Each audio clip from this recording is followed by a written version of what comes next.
The Silent Threat, Warsaw, 1932, December 1932, University of Poznan, Poland. The classroom is nearly empty. Wooden desks creak under the weight of the few mathematics students braving the cutting cold of the Polish winter. The blackboard is covered in equations that look like abstract dances, groups, permutations, number theory. The professor traces circles and arrows with white chalk, while his voice echoes off the stone walls. Among the students, a young man with round glasses meticulously notes every line. Marian Rejewski is 27 years old with a silent obsession for patterns. He doesn't know it yet, but this is the last day his life will belong only to pure numbers. Outside, snowflakes fall on Warsaw's streets. The city breathes under a fragile peace, but in the dark corridors of the Bureau Szyfrów, the Polish cipher bureau, men in grey uniforms study stacks of intercepted telegrams. German messages arriving in incomprehensible blocks of letters: QWPLMZXCVB, ASDFGHJKL.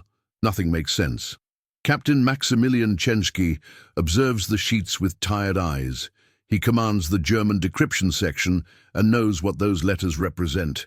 Enigma, an encryption machine the Germans consider unbreakable. A metal box the size of a typewriter, filled with rotors that spin and scramble the alphabet into trillions of possible combinations. You need to understand what this means. Imagine a lock with not 3, not 1,000, but 159 quintillion different combinations. Every message sent by Enigma is encoded through an electrical labyrinth where the letter A can become X in 1 second and Q in the next. The rotors turn after each key press, changing the entire system. It's mathematics transformed into a fortress. Czenski knows that Germany is secretly rearming, that munitions factories operate under disguises, that military units grow in the shadows, violating the Treaty of Versailles. Poland, squeezed between two giants, militaristic Germany and Stalin's Soviet Union, desperately needs intelligence. Without being able to read German communications, they'll be blind when war comes, and everyone knows it will come. That's why he's here on this December night, planning something unprecedented. He's going to recruit mathematicians, not linguists, not traditional code specialists. Pure mathematicians, trained in abstract algebra and group theory, people who see the world as systems of relationships, not just words. The next day, Marian Rejewski receives a letter. The envelope bears the Polish government seal. Inside, a discreet invitation to a special cryptology course. No additional explanation, just a date, an address, and an instruction. Appear in 3 days. Rejewski stares at the letter in his small apartment. The radiator hisses weakly against the cold. He's heard rumors about the cipher bureau, whispers among faculty about government work, mathematical problems that can't be discussed. He looks at the equations scattered on his desk, elegant abstractions about symmetry and transformation. Something inside him already knows. This is the pattern he's been searching for without knowing it. 3 days later, he walks through the gates of a nondescript building in Warsaw's center. The sign outside says nothing about its true purpose. Inside, Captain Czenski waits in a sparse office. No pleasantries, no time wasting. "You understand permutation groups?" Czenski asks. "Yes. Can you keep a secret that might save Poland?" Rejewski adjusts his glasses. Through the window, he can see the city continuing its ordinary day, people walking to work, merchants opening shops. None of them know what hangs in the balance. "Yes," he says again. Czenski opens a drawer and pulls out a photograph. It shows a machine. 3 rotors visible at the top, a keyboard at the bottom, a lamp board with letters, clean, mechanical, beautiful in its precision. "This is Enigma," Czenski says. "The Germans believe it's mathematically perfect, unbreakable by any human mind. They're wrong, and you're going to prove it." He unlikely mathematician, Marian Rejewski, and the team, January 1933. Cipher Bureau, Warsaw. The room smells of cigarette smoke and stale coffee. Marian Rejewski sits at a wooden table covered with papers, his eyes burning from lack of sleep. Across from him, two other mathematicians work in silence. Jerzy Różycki, 23, tall and intense, fills page after page with calculations. Henryk Zygalski, 25, quieter, more methodical, builds charts with colored pencils. They are Poland's secret weapon. Three mathematics students plucked from university and dropped into a problem that has defeated every cryptanalyst in Europe. The British tried and failed. The French intercepted thousands of Enigma messages and got nowhere. Even the Germans themselves believe their machine is theoretically unbreakable. Rejewski paces behind them. He's given them everything the cipher bureau has. Intercepted messages, a reconstructed Enigma machine acquired through French intelligence sources, operational procedures stolen from a German communications office. It's not much, but it's more than anyone else has ever had. The problem, Rejewski says, not looking up from his work, isn't the machine itself, it's the keys. You see, Enigma operators receive a code book each month. It tells them how to set up their machine for each day, which rotors to use, what positions to start them in, how to connect the plug board, a panel of cables that adds another layer of scrambling. With the correct daily key, decryption is trivial. Without it, you face those 159 quintillion combinations. Traditional codebreakers approached Enigma as a language problem. They looked for patterns in the encrypted messages, repeated words, common phrases. But Enigma's rotating rotors meant the same letter would encrypt differently every time.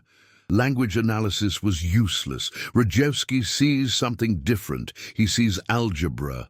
The machine is just a permutation, he says. Each rotor position creates a specific rearrangement of the alphabet.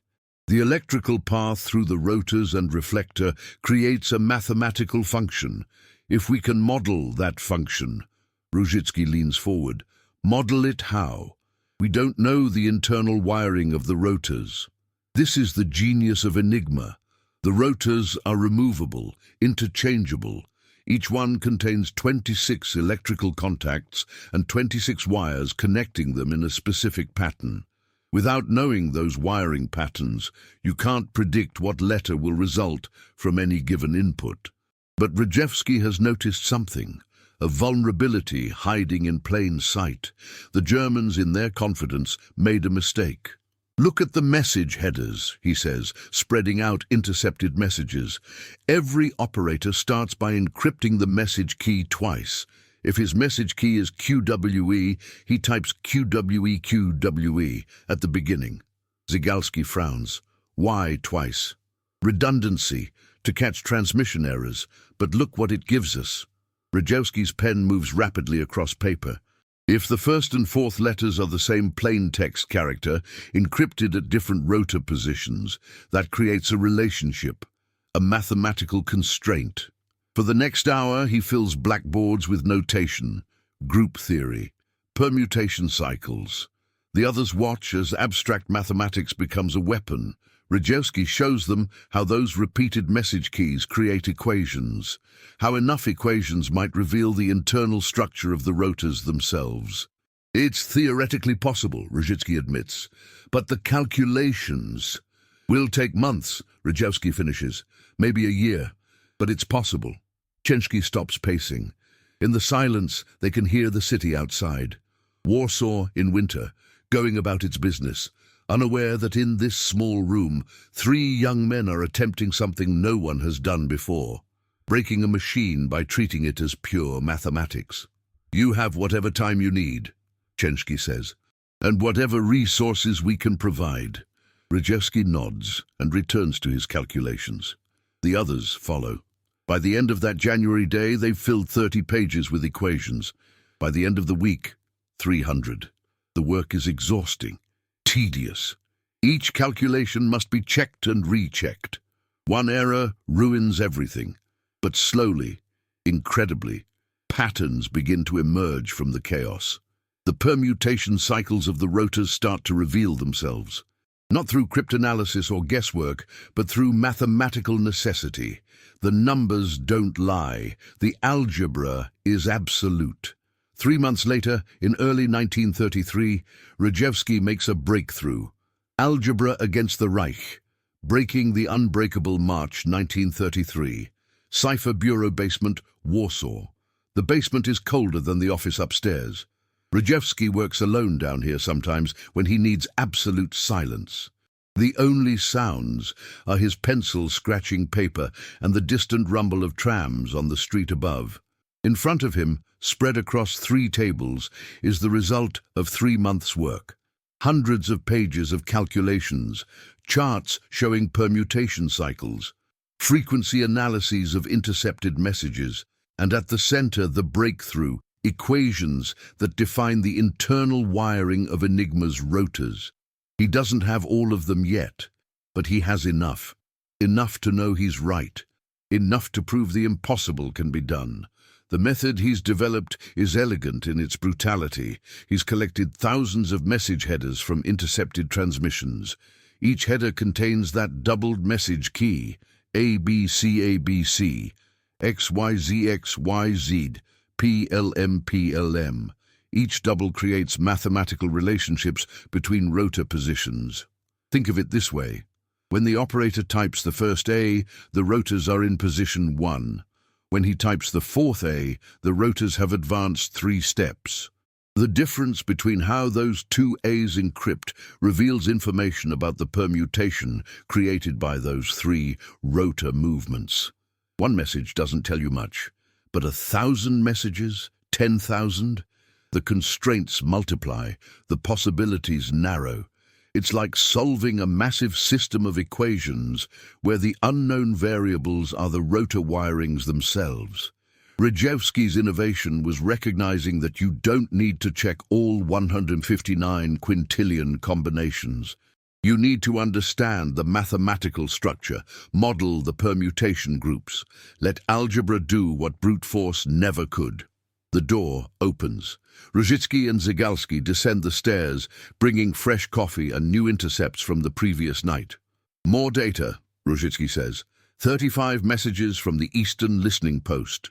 They work through the afternoon, extracting those doubled message keys, feeding them into Rejewski's equations. The calculations are exhausting. Each message requires pages of work, tracking permutation cycles, identifying patterns, testing hypotheses against the mathematical constraints. But by evening they have something new, complete wiring patterns for 2 of Enigma's 3 military rotors. We need the 3rd rotor, Zygalski says, and the reflector wiring, and we still don't know how the plugboard affects things. Rejewski removes his glasses and rubs his eyes. The plugboard is secondary.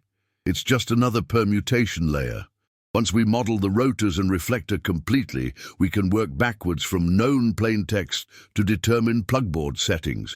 If we have known plain texts, Różycki points out, we will. Weather reports, routine messages. The Germans aren't careful enough. Rejewski stands and walks to the small basement window. Outside, dusk is falling on Warsaw. Streetlights flicker on. Normal life continues. But here, in this basement, they're building something extraordinary. A purely mathematical attack on a machine the entire German military trusts with its secrets. No physical break-in required, no captured code books, just algebra, persistence, and thousands of hours of calculation. By summer 1933, they have the complete rotor wirings. By winter, they've developed methods for determining daily keys from message traffic alone. It takes hours of work per day, requires teams of clerks performing calculations, demands constant analysis of new intercepts. But it works. They can read Enigma. The first decrypted message is mundane, a logistics report about fuel supplies, but Rejewski reads it with tears in his eyes, because it proves that mathematical genius can defeat mechanical certainty, that 3 Polish mathematicians with pencils and paper have accomplished what Europe's intelligence agencies, with all their resources, couldn't. Don't celebrate yet, Rejewski warns. The Germans will change things, add rotors, modify procedures. We're in an arms race now. We've won the first battle. The war is just beginning. He's more right than he knows. Within 5 years, everything will change. The methods they've developed will become obsolete. The calculations that work today will fail tomorrow. And they'll need to innovate again, faster, smarter, because Poland's survival depends on staying ahead of the German cipher machines. But for now, in this moment, they've done it. They've broken Enigma. And the knowledge spreading through Poland's intelligence services feels like dawn after a long darkness. Zygalski sheets, The Geometry of War, November 1938, Cipher Bureau, Warsaw. Everything has changed. The methods that worked for 5 years stopped working 6 months ago. The Germans expanded Enigma, added 2 more rotors to the system, increasing the total to 5. Operators now select 3 out of 5 for each message, dramatically expanding the possible rotor combinations. The calculations that once took hours now take weeks.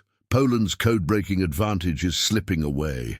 Henryk Zygalski works late into the night, surrounded by paper. Unlike Rejewski's pure mathematical approach, Zygalski thinks visually, geometrically.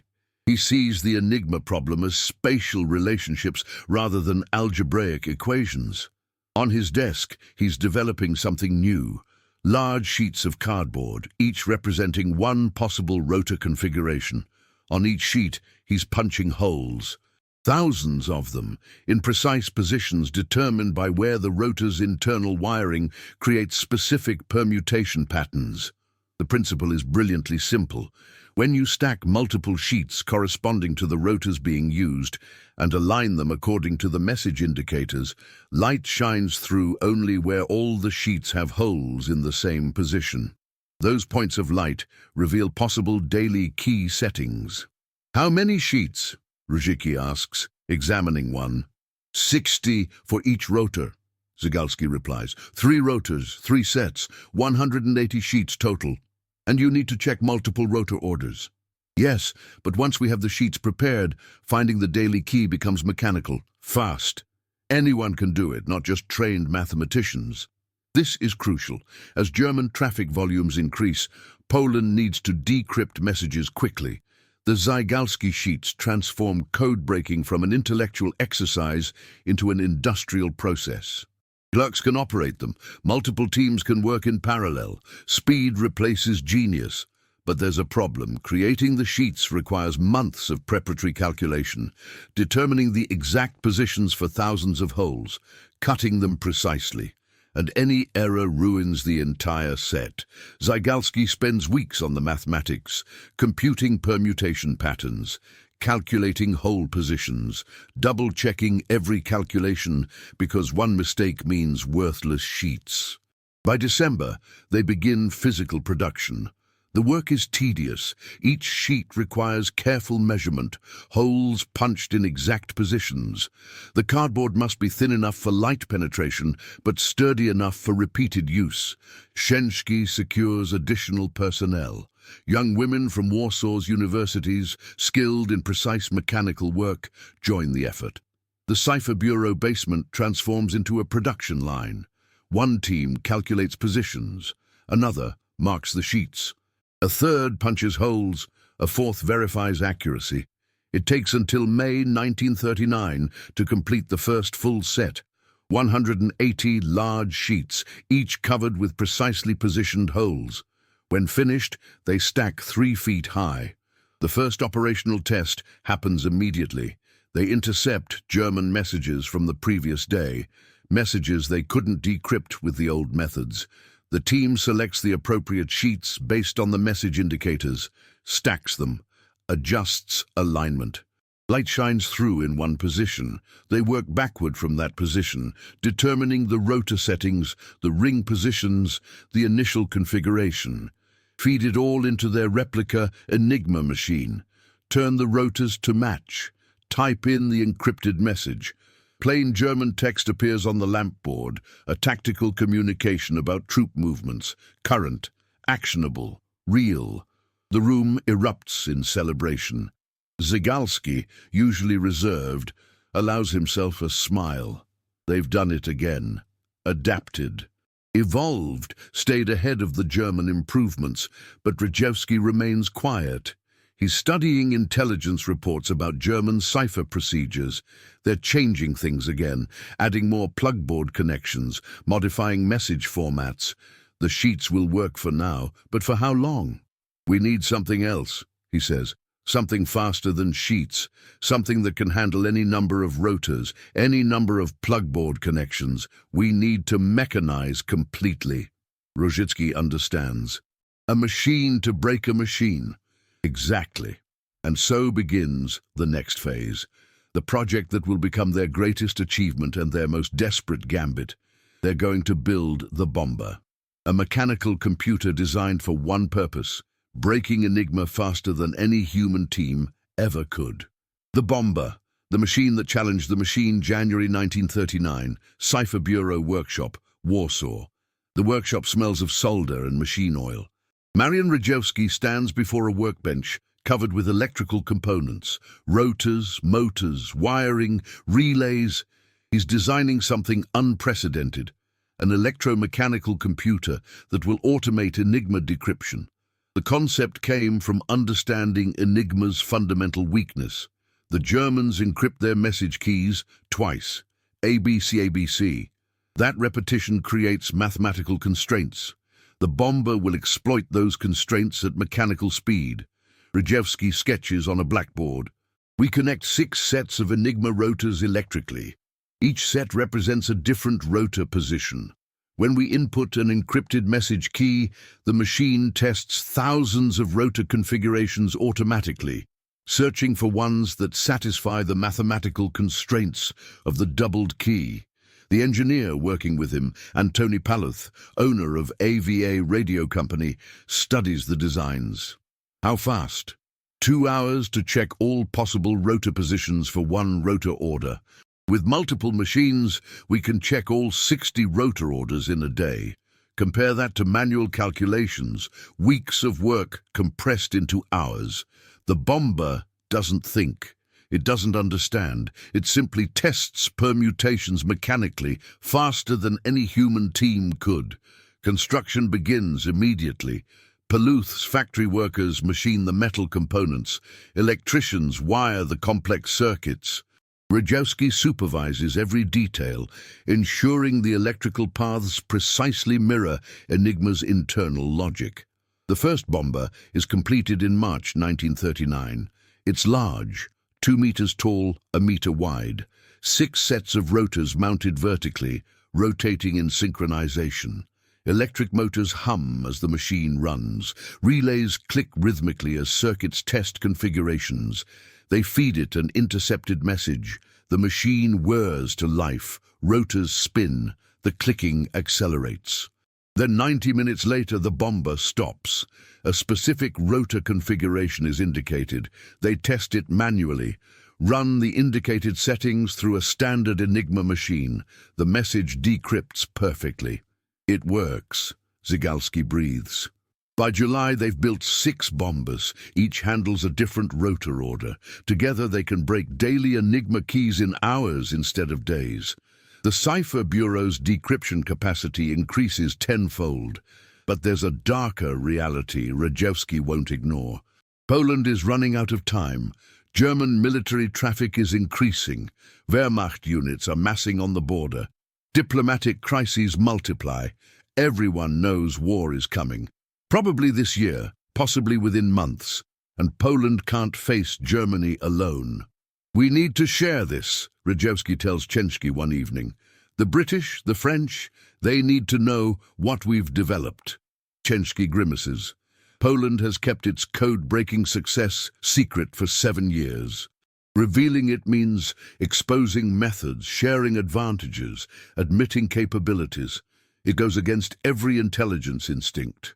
If Germany invades, Rejewski presses, all this disappears. The Bombas get destroyed or captured. The knowledge dies with us. But if we share it now, while we still can, Britain and France can continue the work. They have more resources, better industrial capacity. They can build on what we've started. The debate rages through June. Military intelligence wants secrecy. The Cipher Bureau leadership argues for sharing. Finally, the decision comes from the highest levels of Polish government. Share everything. The Germans are coming. Britain and France are the only hope. A meeting is arranged. Secret, urgent. A location is chosen outside Warsaw, a building in the Kabati Woods. Codename, Pyri. 3 nations will meet there. Poland will reveal its 7-year secret. And the course of the war will change in ways none of them can imagine. The race against time, 1938-1939, June 1939. Cipher Bureau, Warsaw. Time is collapsing. German military communications have increased tenfold in the past 3 months. Every intercepted message radiates urgency. Training exercises, equipment movements, logistics preparations. The Wehrmacht is preparing for something massive. Rejewski works 18-hour days. The bombers run continuously, decrypting message after message. But it's not enough. The Germans keep changing procedures, adding security measures. They've increased plugboard connections from 6 to 10, dramatically expanding the key space. Each change makes decryption harder, slower. "We're losing the race," Różycki says, reading the latest decrypts. "Look at this traffic volume. They're mobilizing." The decrypted messages paint a terrifying picture. German divisions concentrating in East Prussia, armor units training for rapid advances, Luftwaffe squadrons deploying to forward airfields, all facing toward Poland. Zygalski marks positions on a map. Red pins showing German units. Each day brings more pins. The map becomes a scarlet tide threatening Poland's borders. "The meeting with the British and French," Zygalski asks. "When?" 3 weeks, Rejewski replies. "July 25th. We're bringing them everything, machine diagrams, Bomba specifications, the Zygalski sheets, our complete methodology." Rejewski removes his glasses and rubs his exhausted eyes. Will it be enough? Will they believe us? This is the anxiety haunting them. For 7 years, Britain and France have failed to break Enigma. Their best cryptanalysts couldn't do it. Their intelligence services threw resources at the problem and got nowhere. Now Poland claims to have succeeded, with 3 mathematicians and jury-rigged machines. They'll see the decrypted messages, Rejewski says. They'll see the Bomba working. They'll have no choice but to believe. But belief isn't the same as understanding. The mathematics behind the Polish methods are complex. The engineering is innovative. Can they transfer that knowledge in time? Will the British and French have the capacity to build on it before war starts? Outside, Warsaw continues its summer. Cafes are full. People stroll in parks. There's an unreality to it. How can normal life proceed when the decrypted German messages spell doom so clearly? The Cipher Bureau staff work frantically preparing for the meeting. They're documenting everything, drawing detailed diagrams of the Bomba, writing out the mathematical principles, creating instruction manuals for the Zygalski sheets, packaging 7 years of innovation into a form that can be transferred in a single day. They're also creating gifts. The French and British will each receive 1 complete Enigma machine, replicas constructed in Poland's AVA factory, mechanically identical to the German originals. It's an extraordinary gesture. These machines are classified secrets, but secrets mean nothing if Poland falls. Rejewski works on a comprehensive technical document, 20 pages explaining the permutation theory, the doubled key vulnerability, the methodology for determining rotor wirings, the principles behind the Bomba. He writes clearly, assuming mathematical literacy but explaining every step. "This has to be perfect," he mutters. "If they don't understand, if they can't replicate our work..." He doesn't finish the thought. They all know what happens if the knowledge dies in Warsaw. Germany conquers Poland. Enigma remains unbroken. The Wehrmacht coordinates its operations invisibly. Britain and France fight blind against an enemy that can communicate in perfect secrecy. The alternative, sharing everything, feels like surrender. admitting Poland can't protect itself, begging the West for help. But pride is a luxury they can't afford. 10 days before the meeting, they receive a new intercept, a high-level Wehrmacht communication discussing operational plans. The Bomba breaks it in 2 hours. Rejewski reads the decrypted text and his blood runs cold. They're planning for late August, he says quietly, or early September. The invasion, it's definite. Różycki looks at the calendar on the wall. July 16th. 7 weeks, maybe 8. That's all Poland has. The British and French need to mobilize now, Zygalski says. Today, begin military preparations. But they all know it won't happen. The democracies are slow, divided, hoping for peace. They'll debate and negotiate while Germany prepares. By the time they accept reality, it might be too late. All we can do, Rejewski says, is give them the tools, show them what we've built, make them understand. After that, it's out of Polish hands. The torch will pass to Britain, to France, to intelligence services with greater resources but less experience. Poland will give them a 7-year head start. Whether they use it wisely will determine everything. The countdown to Pyre begins. 9 days until the meeting that will change intelligence history. The meeting in the forest, Pyre, July 1939, July 25th, 1939. Caboty Woods, outside Warsaw. The building is anonymous. A low structure hidden among pine trees, officially part of a radio station complex. Nothing about it suggests its true purpose. This morning, it's the most important intelligence facility in Europe. 3 cars arrive separately. From the first emerge French intelligence officers, Captain Gustave Bertrand and his colleague Captain Henri Braconier. They're cautious, professionally skeptical. They've chased Enigma for years without success. This Polish invitation feels unlikely, possibly desperate. The British arrive in the second car. Commander Alistair Denniston, head of the Government Code and Cipher School, and Dilly Knox, one of Britain's most brilliant cryptanalysts. Knox is legendary. He broke Soviet codes, cracked diplomatic ciphers, but Enigma defeated even him. He's here out of duty, more than hope. The third car brings the Poles. Rejewski, Różycki, Zygalski, Captain Ciężki, Major Guido Langer, Chief of the Cipher Bureau. They carry folders of documents. Their faces show stress and exhaustion. Inside the building, pleasantries are brief. Coffee is served. Everyone sits at a conference table. The tension is palpable. The French and British expect to be shown partial progress, maybe some theoretical insights. What they get instead changes everything. Langer opens the meeting. His voice is steady but urgent. Gentlemen, we've brought you here to share information about the German Enigma cipher machine. We've been reading their communications for 7 years. Silence. Then Bertrand leans forward. 7 years? That's impossible. Allow me to demonstrate, Rejewski says. He nods to an aide who brings in an Enigma machine. A real one, not a diagram. The British and French stare. Rejewski places an intercepted German message on the table. This was transmitted yesterday at 1400 hours. It's encrypted. Watch.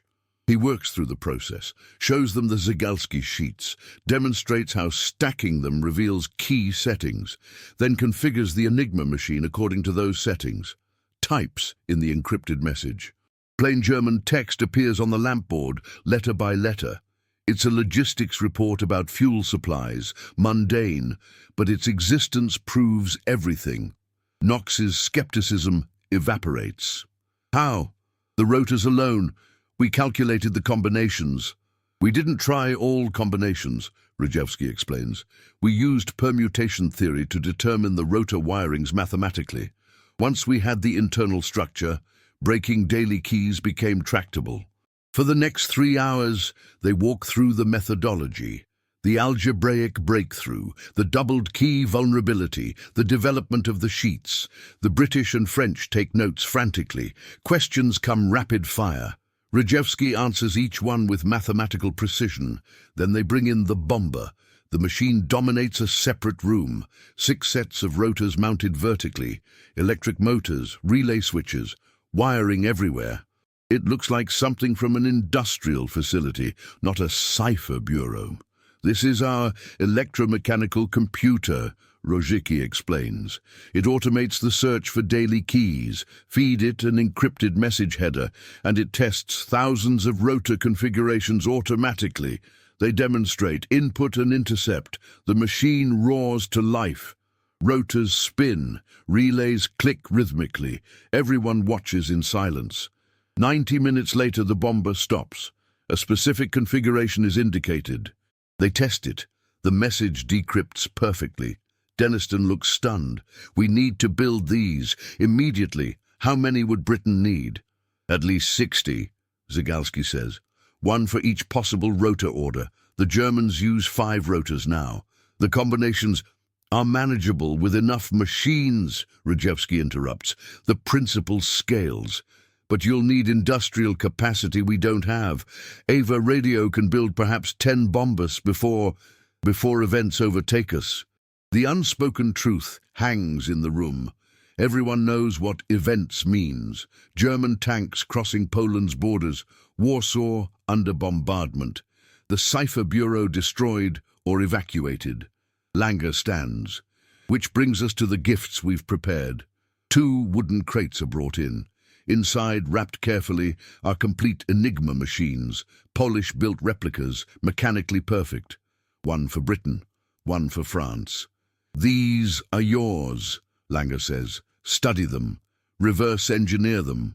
Build your own Bombas. We're also providing complete documentation, technical drawings, mathematical principles, operating procedures, everything. Bertrand accepts his crate with visible emotion. This is extraordinary. The generosity, not generosity, Rejewski corrects, necessity Poland cannot hold alone.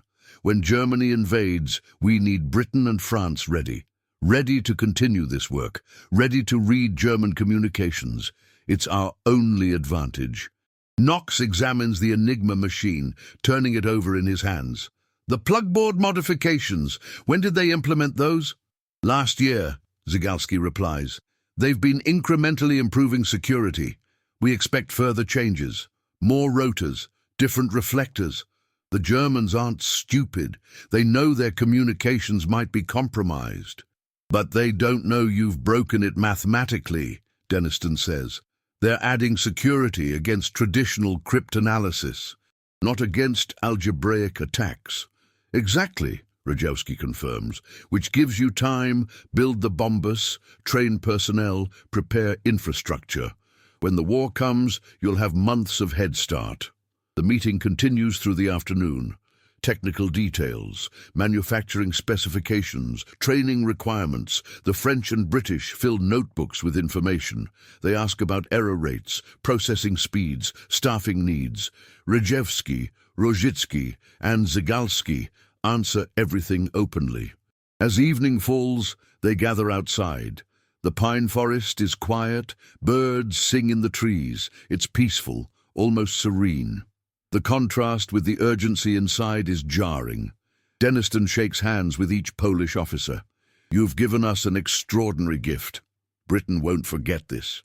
Just use it well, Langer replies. Read their messages, anticipate their moves, save lives. That's all we ask. The cars depart separately, carrying their precious cargo, the Enigma machines, the documentation, the knowledge that will become ultra, the intelligence advantage that will help win the war. Rejewski, Różycki, and Zygalski watch them go. They've just handed over 7 years of work, their greatest achievement, given away freely. How long do you think we have? Różycki asks quietly. Rejewski looks toward the east, toward Germany. 5 weeks, maybe 6. The decrypts are clear. And us? We prepare to evacuate, move the Bombas if possible, destroy them if necessary. Make sure no knowledge falls into German hands. They walk back to their cars in silence. The meeting at Pyrie is over. History has pivoted on this single day in the forest, but the men who made it happen feel only exhaustion and dread. They've lit a torch, Whether it burns bright enough to matter depends on what Britain does next. The legacy Esquecido, Ultra, and the revealed truth, September 1st, 1939, dawn, Polish border. The Wehrmacht crosses into Poland at 4:45 a.m. 60 divisions, 1,500 tanks, 2,000 aircraft. The radio traffic explodes. Enigma messages flood the airwaves. German units coordinating the invasion in what they believe is perfect secrecy. In Warsaw, the cipher bureau evacuates. The bombers are too large to move. Technicians smash them with sledgehammers, ensuring the Germans find only wreckage. Documents are burned. The Zygalski sheets are distributed, some smuggled to France, others hidden in diplomatic pouches bound for Britain.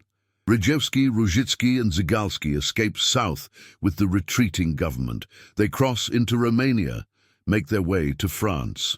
By October, they're in Paris, reconstituting their work under French intelligence protection, building new bombas, training French cryptanalysts, continuing the war against Enigma, but the real action has moved to Britain.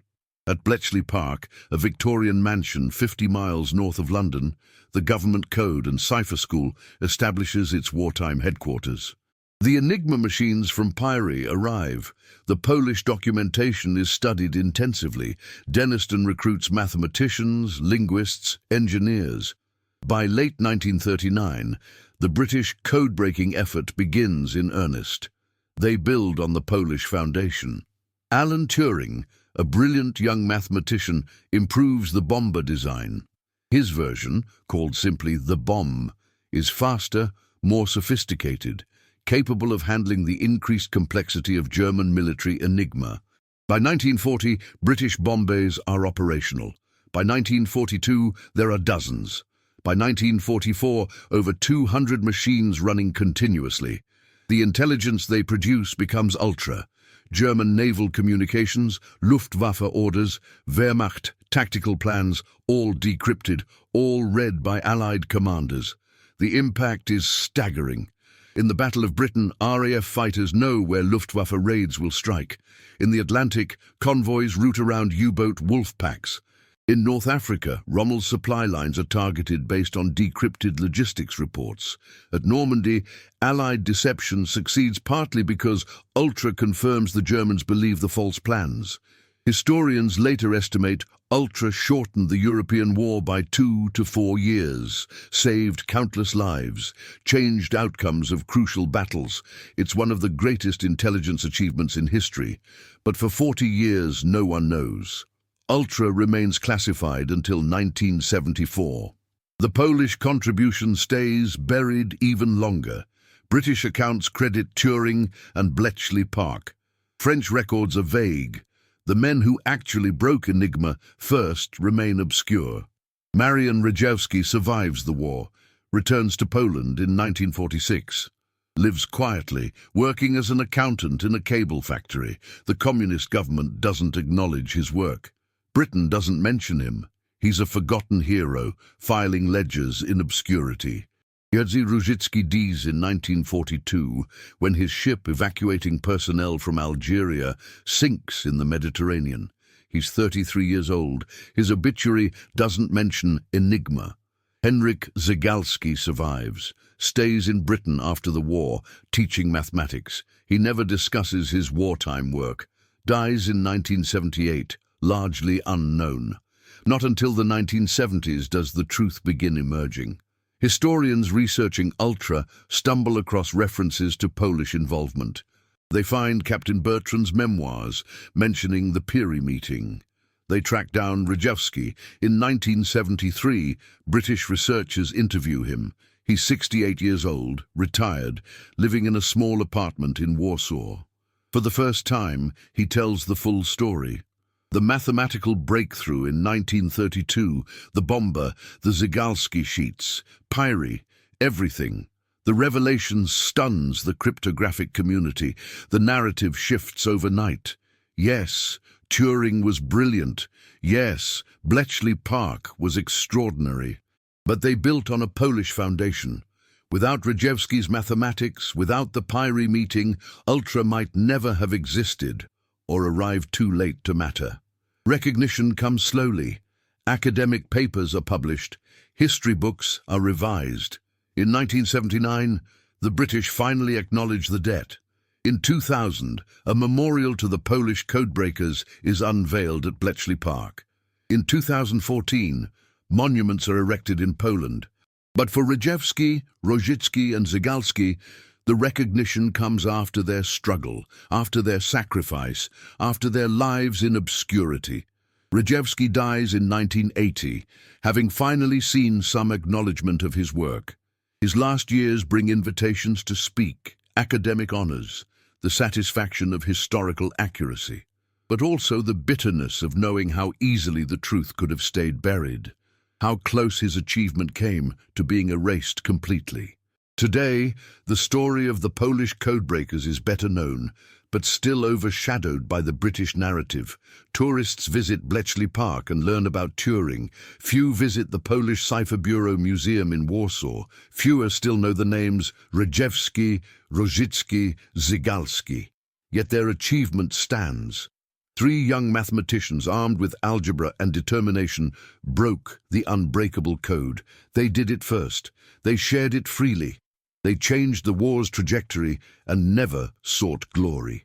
The Enigma machine sits in museums now, its secrets long revealed. But the deeper secret, that mathematics could defeat mechanical certainty, that theory could become a weapon, that 3 men in Warsaw could outthink Germany's entire cryptographic apparatus, that truth took decades to emerge, and perhaps there's a lesson there about unrecognized genius, about the way history remembers some names and forgets others, about how the greatest achievements sometimes happen in basements and backrooms by people the world never celebrates. The Poles proved Enigma wasn't perfect. They opened the first crack in Hitler's fortress of secrecy. Everything that followed, Turing's bombs, Bletchley Park's industrial decryption, the intelligence that won the war, stood on their foundation. They swore Enigma was unbreakable. The Poles proved them wrong. With pencils, paper, and pure mathematics, they achieved the impossible. And for 40 years, almost nobody knew